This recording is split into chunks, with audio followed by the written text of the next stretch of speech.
परं ब्रह्म तस्मै श्रीगुरवे नमः। श्रीगुरुभ्यो नमः। श्रीमहागणाधिपतये नमः। हरि ओम। పూర్వము సూత మహాముని సౌనకాది మహర్షులను చూసి ఈ యొక్క సౌనకాది మహర్షులకు వచ్చినటువంటి సంశయాన్ని తీరగోరుతూ ఇలా చెప్తున్నారు.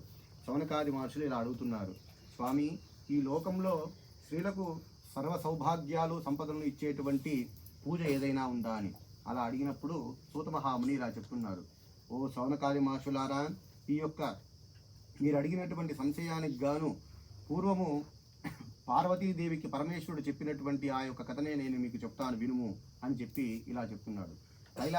కైలాసమునందు పార్వతీ పరమేశ్వరులు ఆ యొక్క సన్నిధానంలో సేద తీరుతూ ఉంటే ఆ యొక్క పార్వతీదేవికి సంశయం కలిగి పరమేశ్వరుణ్ణి ఇలా అడుగుతుంది, స్వామి, ఈ లోకంలో స్త్రీలకు అత్యంత సౌభాగ్యాన్ని అత్యంత సంపత్తుని కలగజేసేటువంటి పూజ ఏదైనా ఉందా అని అలా అడిగిన వెంటనే పరమేశ్వరుడు ఇలా చెప్తున్నారు, ఓ భగవతి, ఈ యొక్క సంశయానికి గాను లోకానికి చాలా ఉపయుక్తమైనటువంటి సంశయాన్ని నువ్వు అడిగావు కాబట్టి ఈ యొక్క విధానాన్ని ఈ యొక్క పూజ గురించి నేను నీకు చెప్తాను అని చెప్పి పరమేశ్వరుడు ఇలా చెప్తున్నాడు. ఓ భగవతి, ఈ యొక్క వ్రతం పేరు వరమహాలక్ష్మి వ్రతం. ఈ వ్రతాన్ని భక్తి శ్రద్ధలతో ఆచరిస్తే ఆ యొక్క స్త్రీలకు ఎటువంటి కష్ట నష్టాలు దరిద్రాలు దరిచేరవు. ఇకపోతే మహాలక్ష్మి కృపాకటాక్షంతో ఈ యొక్క వ్రత ఆచరణతో నిష్ఠతతో ఆచరణతో ఈ యొక్క వ్రత విధానుసారము ఈ యొక్క వ్రతానికి ఉన్నటువంటి శక్తి ద్వారా ఆ యొక్క స్త్రీలు సౌభాగ్యాన్ని దీర్ఘ మాంగళ్యాన్ని సర్వ సంపత్తుని అందుకోగలరు అని చెప్తారు. అలా చెప్పిన వెంటనే ఆ యొక్క వరమహాలక్ష్మి వ్రత విధానాన్ని ఆ వ్రతాన్ని ఎలా ఆచరించాలి చెప్పమని చెప్పి పార్వతీదేవి పరమేశ్వరుని అడుగుతుంది. అప్పుడు పరమేశ్వరుడు ఇలా చెప్తున్నాడు, ఒకానొక మగధ దేశమునందు కుండినంబు అనేటువంటి గ్రామం ఉన్నది. ఆ యొక్క పట్టణమునందు బంగారు ప్రాకారములతోడను బంగారు గోడల గల ఇండ్లతోడను ఉన్నది. అట్టి పట్టణమునందు చారుమతి అని ఒక మహిళ కలదు. ఆ వనితామణి ప్రతిదినము ఉషస్కాలం అంటే సూర్యోదయం పూర్వము నిద్రలేసి ఆ యొక్క స్నానాదులన్నీ చేసుకుని పెద్దలకు అనేక విధములైనటువంటి ఉపచారములు చేసి ఇంటి పనులన్నీ చేసుకుని మితముగా ప్రియముగా భాషించు అంటే మాట్లాడుతూ ఉంటుందంట. అలా ఉన్నటువంటి ఆమె మీద మహాలక్ష్మికి అనుగ్రహం అంటే ఆ యొక్క చారుమతి పైన ప్రేమ కలిగి ఆ యొక్క చారుమతీదేవి ఆ యొక్క స్వప్నమునందు అంటే కలలో ఆమె ప్రసన్నమైంది.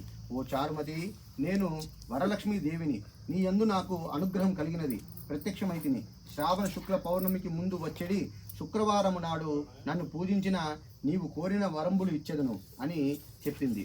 అలా చెప్పిన వెంటనే చారుమతీదేవి ఆ కలలోనే వరలక్ష్మీదేవికి ప్రదక్షిణములు చేసి నమస్కారములు చేసి అనేక విధములైనటువంటి స్తోత్రములు చేసి, ఓ జగజ్జనని, నీ కటాక్షంబు కలిగిన నేనే జనులు ధన్యులగును కదా, విద్వాంసులు అగుదురు కదా, సకల సంపత్తులు కలిగి ఉందురు కదా, నేను ఏ జన్మలో చేసుకున్నటువంటి పుణ్య విశేష ఫలము నీ పాద దర్శనము నాకు కలిగినది అని చెప్పి మహాలక్ష్మీదేవికి సంతోషంబు చేసి చారుమతీదేవి అనేక వరములు ఇచ్చి అక్కడే అంతర్ధానమైపోయింది. చారుమతీదేవి తక్షణమే నిద్ర నుంచి మేలుకొని ఇంటికి 4 దిక్కులా చూసిన వరలక్ష్మీదేవి అక్కడ కనిపించకుండా పోయే లోపల తాను చూసినటువంటిదంతా కూడా కళ అని భావించి ఆ యొక్క కళ గురించి ఇంట్లో ఉన్నటువంటి పెద్దలకు తన భర్తకు చెప్తుంది.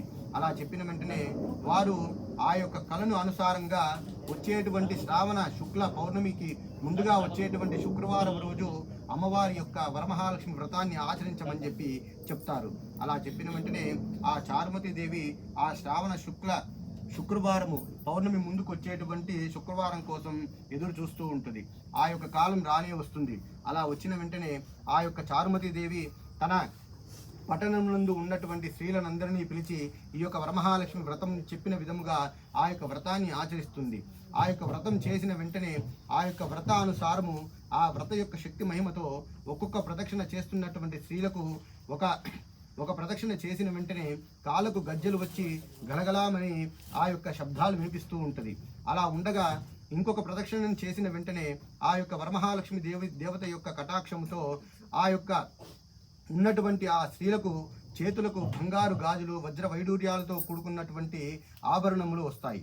అలా రాగానే ఇంకా 3వ ప్రదక్షిణ చేయగానే ఆ యొక్క వరమహాలక్ష్మి దేవత యొక్క అనుగ్రహంతో ఆ యొక్క ఇంటి నుంచి రథ గజ తురంగమైనటువంటి అంటే అశ్వము గుర్రము వాహనములతో కూడుకుని ఆ యొక్క ఇంటి ముందు ఎన్నో వాహనాలు వచ్చి నిలబడతాయి.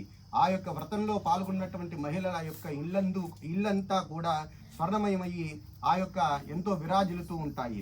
అలా ఆ యొక్క 3 ప్రదక్షిణాల ఫలితముగానే ఆ అమ్మవారి యొక్క కృపా కటాక్షాలతో ఆ ఊరిలో ఉన్నటువంటి అందరికీ ధనం యొక్క ప్రాప్తి కలుగుతుంది, సంపత్తుతో ఐశ్వర్యంతో కూడుకున్నటువంటి సంప్రాప్తి కలుగుతుంది.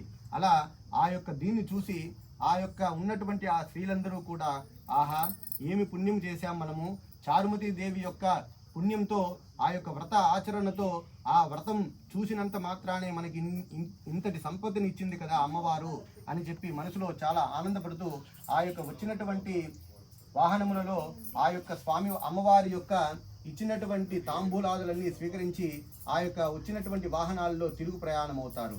అలా చారుమతి దేవి యొక్క ఆ యొక్క దేవికి కలిగినటువంటి వరమహాలక్ష్మి దేవి యొక్క అనుగ్రహంతో ఆ ఇంటిల్లపాది ఆ పట్టణంలో కూడా ఎటువంటి దరిద్రుడు ఎటువంటి కష్టాలు అనుభవించేవాడు లేకుండా ఉన్నారని చెప్పి పార్వతీదేవికి పరమేశ్వరుడు ఈ యొక్క కథ ద్వారా వివరించారు.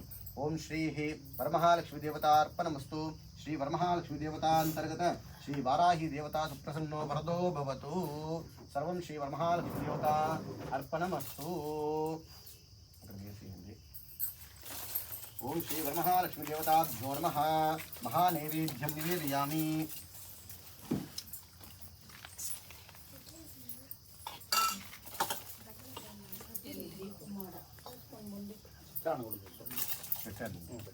పెట్టేశారు కదండి.